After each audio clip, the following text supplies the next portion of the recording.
Hello everyone, this is Shoaib Aftab. Welcome back to another very important video. और यार आज का ये वीडियो 12th अपियरिंग स्टूडेंट्स के लिए है एंड ये एक मस्ट वॉच है। सर अगर आप नीट 2026 क्रैक करना चाहते हो, इस वीडियो को बिल्कुल एंड तक देखना, क्योंकि 12th अपियरिंग वो स्टूडेंट्स होते हैं जिनकी प्रिपरेशन बहुत ज़्यादा अच्छी नहीं होती, जिनके पास बैकलॉग होते हैं, जो पहली बार अपना अटैम्प्ट दे रहे हैं एंड उनको अपने बोर्ड्स भी देने हैं, उनको सब कुछ एक साथ मैनेज करना है एंड अपना नीट एग्ज़ाम भी जो है देना है। ठीक है, तो ऐसे में आप किस तरीके से अपना जो है बेस्ट दे सकते हो, उसके बारे में मैं प्रॉपर आज डिटेल में जो है आपको बताने वाला हूँ।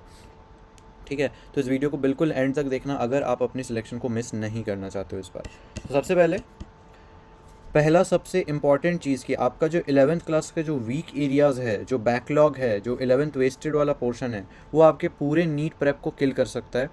वो ये ही आपका सबसे बड़ा रीज़न है एंड यही आपके ड्रॉप का कारण बनेगा। ठीक है, तो टारगेट हमें ये करना है कि बैकलॉग जो है वो हम क्लियर कर ले। ठीक है, ये यहाँ पे थोड़ा सा गलत लिखा हुआ है। बेसिकली बैकलॉग जो है वो हमें विद इन 2 मंथ्स के अंदर क्लियर कर लेना है। ठीक है, ये पार्ट को थोड़ा मिस्टेक है, बट बेसिकली मैं ये बोलना चाह रहा हूँ कि दो से 3 महीने के अंदर, यानी कि दिसंबर जैन फेब, ये टाइम तक आपको जितना भी आपका बैकलॉग है, आप पहले सबसे उसको पूरा का पूरा क्लियर कर दो। डेडिकेटेडली आपको दिन में 2 घंटे ही देने हैं, उतने में आप कर लोगे। ठीक है, डेली अगर आप 2 घंटे भी सिर्फ बैकलॉग को देते हो, आप आराम से उसको कवर कर लोगे। 3 महीने, 2 से 3 महीने आपको चाहिए। पूरा दिसंबर लगा लो, पूरा जैन लगा लो, फेब का भी थोड़ा बहुत पोर्शन ले सकते हो। ठीक है, क्या करना होगा, देखो बैकलॉग में आप अपने पूरी की पूरी सारे लाइक एकदम डिटेल में चैप्टर को नहीं पढ़ सकते, सारे लेक्चर्स नहीं देख सकते। क्या कर सकते हो, एनसीईआरटी पढ़ो नंबर 1 प्रायोरिटी पे। बायो है तो ज़्यादा इंपॉर्टेंट है, ऑर्गेनिक केमिस्ट्री, इनऑर्गेनिक केमिस्ट्री, उन सब के लिए एनसीईआरटी थोड़ा ज़्यादा इंपॉर्टेंट है। बट इन जनरल फिजिक्स के लिए भी एनसीईआरटी पढ़नी है, फिजिकल केमिस्ट्री के लिए भी एनसीईआरटी पढ़नी है, तो एनसीईआरटी बहुत इंपॉर्टेंट है। एनसीईआरटी बेस्ड क्वेश्चंस, यानी उसके अंदर जो इंटेक्स क्वेश्चंस हो गए, उसके पीछे वाले जो क्वेश्चंस हो गए, वन शॉट लेक्चर देख सकते हो। पर्टिकुलरली फिजिक्स हो गया, फिजिकल केमिस्ट्री हो गया, ऑर्गेनिक हो गया। क्यों? क्योंकि आपको वहाँ पे अंडरस्टैंडिंग की रिक्वायरमेंट है। पीवाईक्यूज़ करो, पीवाईक्यू टॉपिक पे बेस्ड बहुत ज़्यादा क्वेश्चन प्रैक्टिस करो, और हैंडबुक आपको यूज़ करनी है।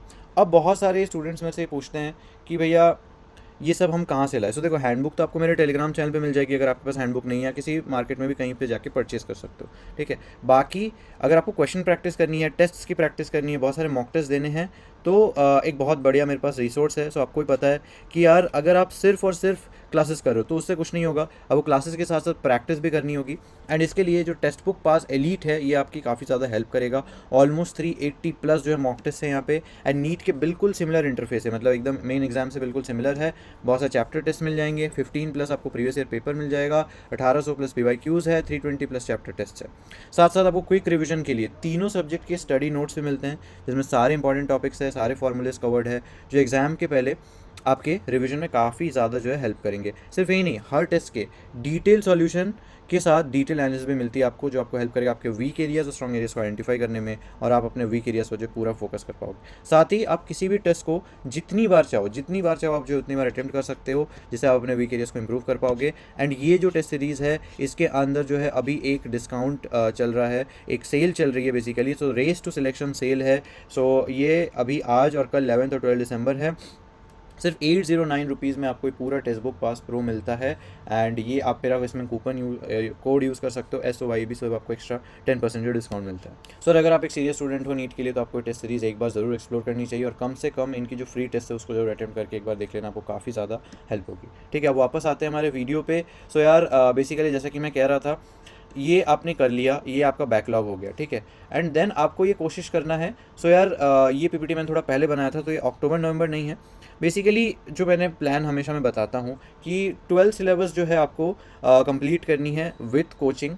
एंड अगर अब तक आपका 12 सिलेबस विथ कोचिंग कंप्लीट हो गया है, बहुत बढ़िया। अगर नहीं हो पाया है, तो जो पार्ट बचा हुआ है उसको आपको जो है कंप्लीट करना है। एंड ये मैं हमेशा से बोलता आ रहा हूँ कि आपको रिवीजन 11th की रिवीजन अक्टूबर नवंबर से स्टार्ट कर देनी थी। अगर आपने नहीं स्टार्ट की है अभी भी, तो दिसंबर अभी आ गया है, 11th की रिवीजन आप अभी स्टार्ट कर दो, क्योंकि आई बिलीव आप 12th अपियरिंग हो, तो इस साल स्टार्टिंग से लेकर के अभी तक आपको 12th ही मेनली फोकस करवाया जा रहा होगा, 12th पे पढ़ाया जा रहा होगा। हमेशा से बोलता हूँ 11th का जो रिवीजन है वो अक्टूबर नवंबर से स्टार्ट कर दो। अगर आपने नहीं किया है, बेस्ट टाइम अक्टूबर नवंबर था, अभी नेक्स्ट बेस्ट टाइम अब है दिसंबर में। अभी 11th के जितने भी आप रिवीजन है सारा स्टार्ट कर दो, एंड बढ़िया से कोशिश करो कि जैन फेब तक, यानी कि आपके ऐसे स्लॉट होने चाहिए, 2 घंटे बैकलॉग को दे रहे हो फेब तक, 2 घंटे 11th रिवीजन को दे रहे हो। ठीक है, सो जैसे कि मैंने कहा 12 बैकलॉग को आपको 2 घंटे देने, तो ऐसे 2-2 के स्लॉट्स में आप जो है चल सकते हो। एंड मॉक टेस्ट के बारे में मैंने आपको भी बता ही दिया कि आप कैसे अपेयर कर सकते हो। बाकी हर 3 दिन में मॉक टेस्ट देना एक काफ़ी सही पॉइंट होगा, ठीक है।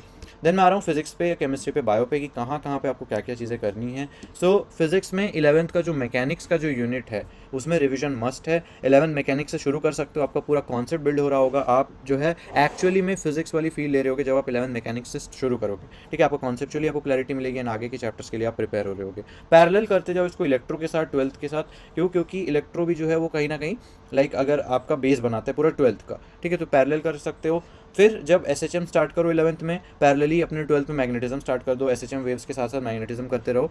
एंड लास्ट में आप जो है मॉडर्न और सेमीकंडक्टर पे आओ, क्योंकि इजी चैप्टर्स है, हाई वेटेज है, एंड जितना आखिर में करोगे तो उतना ज़्यादा आपको वही ज़्यादा याद रहेगा। क्योंकि हाई वेटेज है, तो मैं इसको मेन प्रायोरिटी पे करने को कह रहा हूँ, ठीक है। कंसेप्चुअली जो चीज़ें हैं वो अभी कर लो, जो हाई वेटेज है बहुत स्कोरिंग है, लास्ट में उसको अच्छे से करके जाना है, ठीक है। तो मॉडर्न और सेमीकंडक्टर कर लो और पैरेलल में 11th के टॉपिक्स कर लो, जैसे कि थर्मल हो गया जिसमें थोड़ा हाई वेटेज जो है क्वेश्चन आते हैं, ठीक है।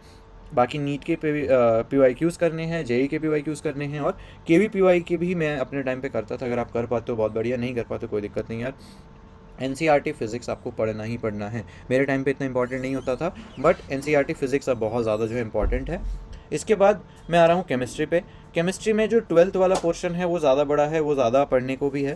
सो अगर मैं इनऑर्गेनिक की बात करूँ, कंसेप्चुअल जो चैप्टर्स है, पीरियोडिक टेबल हो गया, केमिकल बॉन्डिंग हो गया, उनको आप थोड़ा सा अलग से पढ़ सकते हो, नोट्स ज़्यादा पढ़ सकते हो, वन शॉट लेक्चर्स वगैरह देख सकते हो, क्वेश्चन प्रैक्टिस पे ज़्यादा फोकस करो। बाकी जो मेमोराइजेशन वाले ब्लॉक्स हो गए, बाकी चैप्टर्स हो गए, वो ज़्यादा मेमोरी बेस्ड है, उसमें NCERT बेस्ड आपको करना है, NCERT बेस्ड क्वेश्चन प्रैक्टिस पे ज़्यादा फोकस करना है, ठीक है। इसके बाद आ रहा हूँ फिजिकल केमिस्ट्री में। फिजिकल केमिस्ट्री में आपको क्या करना है, हैंडबुक पढ़ना है, न्यूमेरिकल बेस्ड क्वेश्चन प्रैक्टिस करनी है, और NCERT बेस्ड क्वेश्चंस करने हैं। सो फिजिकल केम बिल्कुल फिजिक्स जैसा ही आपको अप्रोच लेना है। हैंडबुक आपको मेरे टेलीग्राम चैनल पे मिल जाएगी, अगर वहाँ नहीं मिलती तो आप मार्केट में भी जाकर परचेस कर सकते हो। बेसिकली हैंडबुक में क्या होता है, 1-2 पेज के अंदर सारे इंपॉर्टेंट फॉर्मूले, इंपॉर्टेंट कॉन्सेप्ट समराइज होते हैं। तो न्यूमेरिकल प्रैक्टिस कर लो, जैसे ही हैंडबुक कर लिया 15-20 मिनट में एक चैप्टर आराम से कर सकते हो हैंडबुक से। देन सीधे न्यूमेरिकल प्रैक्टिस पे आ जाओ। न्यूमेरिकल प्रैक्टिस में प्रीवियस ईयर क्वेश्चन बेस्ड आपको ज़्यादा से ज़्यादा क्वेश्चन करनी है। इसके बाद मैं आ रहा हूँ ऑर्गेनिक केमिस्ट्री पे। सो ऑर्गेनिक केमिस्ट्री आपको कंप्लीट 11-12 एक साथ पढ़ लेना है, यानी 11 से स्टार्ट करके 12 तक पहुँच जाना है। बेसिक से स्टार्ट करो, GOC हो गया, IUPAC हो गया, बॉन्डिंग, आइसोमेरिज्म, रिएक्शन मैकेनिज्म, मतलब धीरे धीरे जैसे आप बेस बनाते जाओगे ऑर्गेनिक के अंदर, वैसे वैसे आपको आगे चल के फ़ायदा होता जाएगा। सो बेसिकली आप नॉमेनक्लेचर से शुरू करोगे, देन आप बॉन्डिंग पे जाओगे, देन आइसोमेरिज्म करोगे, देन आप बेसिक जो ऑर्गेनिक केमिस्ट्री, रिएक्शन मैकेनिज्म हो गया, M इफेक्ट हो गया, H इफेक्ट, I इफेक्ट हो गया, एसिडिक स्ट्रेंथ हो गया, बेसिक स्ट्रेंथ हो गया। तो बेसिक से आप जैसे जैसे बिल्ड करते हुए जाओगे, रिएक्शंस हो गए, नेम रिएक्शन हो गए, जितने भी इंपॉर्टेंट चीज़ें हैं, जैसे जैसे आप इसको करते जाओगे तो आपका जो है पूरा ऑर्गेनिक भी जो है स्ट्रॉन्ग बनता जाएगा, ठीक है। देन इसके बाद जैसे कि मैंने आपको फिजिकल केमिस्ट्री का बता ही दिया कि आपको हैंडबुक करनी है, न्यूमेरिकल करना है, और NCERT बेस्ड क्वेश्चन प्रैक्टिस करनी है। इसके बाद मैं बायो पे आ रहा हूँ। एंड बायो आपको पता ही है यार, बायो काफ़ी ईजी आता है एंड बिल्कुल NCERT से ही आता है। सो प्रीवियस ईयर क्वेश्चन को आपको आइडिया लग जाएगा कि बायो में क्वेश्चंस किस टाइप के आते हैं, बट इतने ज़्यादा PYQs रिपीट नहीं होते बायो में, ठीक है। तो इस चीज़ का ध्यान रखना, टॉपिक्स रिपीट होते हैं बट क्वेश्चंस रिपीट नहीं होते इतने। तो टॉपिक्स इंपॉर्टेंट है। एंड पिछले 10 साल के अगर आप प्रीवियस ईयर क्वेश्चन कर लोगे तो आपको अच्छे से आइडिया लग जाएगा कि कहाँ कहाँ से क्वेश्चन आते हैं। देखना, आप टॉपिक्स काफ़ी रिपीट होते हैं। सो NCERT के अंदर से आपको बिल्कुल डिटेल में पढ़ना है। पेज वाइज फिल्टर लगा सकते हो कि आज 10 पेज पढ़ा तो उन 10 पेज का एक फ़िल्टर लगा लिया, एंड उस 10 पेज के सारे क्वेश्चंस की प्रैक्टिस कर ली। देन अब जो डिफरेंट वैरायटी ऑफ क्वेश्चन है, जैसे लेंदी टाइप के जो क्वेश्चन हो गए, मल्टीपल करेक्ट टाइप के जो क्वेश्चन हो गए, एप्लीकेशन बेस्ड जो इनडायरेक्ट क्वेश्चन हो गए, ये सबको जो है आप कर सकते हो। सो यार, अगर आप ये सारी चीज़ें फिजिक्स, केमिस्ट्री, बायो के अंदर कर लेते हो, देन आप जो है काफ़ी ईजीली इन सबको एक साथ जो है कंप्लीट कर पाओगे। एंड एक बैलेंस मेंटेन करना है यार, ऐसा कभी भी नहीं होने देना कि किसी एक सब्जेक्ट को ज़्यादा वीक होने दे दिया एंड बाकी अपने सिर्फ स्ट्रॉन्ग सब्जेक्ट्स पे काम करें, क्योंकि पहले ऐसा नहीं होता था। पहले जब कट ऑफ्स बहुत कम जाती थी उस टाइम पे बात अलग थी, बट हाँ, एक्सेप्ट नीट 2025 जहाँ पे पेपर थोड़ा टफ आ गया, अगर आप बाकी पिछले 4-5 साल के पेपर्स देखोगे तो नीट इन जनरल बहुत ज़्यादा टफ नहीं आता है, कट ऑफ थोड़े हाई ही जाते हैं, 600 तो जाते ही जाते हैं। तो अगर आप 600 का टारगेट, 600 अबव का टारगेट, 600-650 के आसपास का टारगेट लेके चल रहे हो, देन आई बिलीव आपका ये कोशिश होना चाहिए कि तीनों सब्जेक्ट आपके ठीक ठाक लेवल पे ही स्ट्रॉन्ग हो। ऐसा नहीं कि 2 सब्जेक्ट को बहुत स्ट्रॉन्ग कर लिया, एक सब्जेक्ट को वीक छोड़ दिया, ठीक है।